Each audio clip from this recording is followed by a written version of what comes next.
Hello. In this video, we're going to find out how to highlight uh, cells that contain a formula. There are two methods, dynamic and static. We're going to do the static method first. So highlight the entire page, go into Find and Select, click on Formulas, and then choose the formatting manually as you wish. The downside to this method is that any future formulas entered in the worksheet will not be highlighted, like so. The other method involves writing a formula as a rule.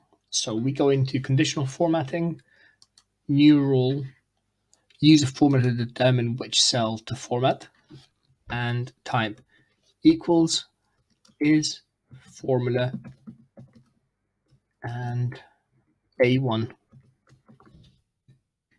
Choose the formatting. We'll go with this shade of blue. Okay. Any future formulas in this dynamic method will be identified as formulas. So for example, 1875 minus 15, done. I hope this was useful. Thank you. Bye.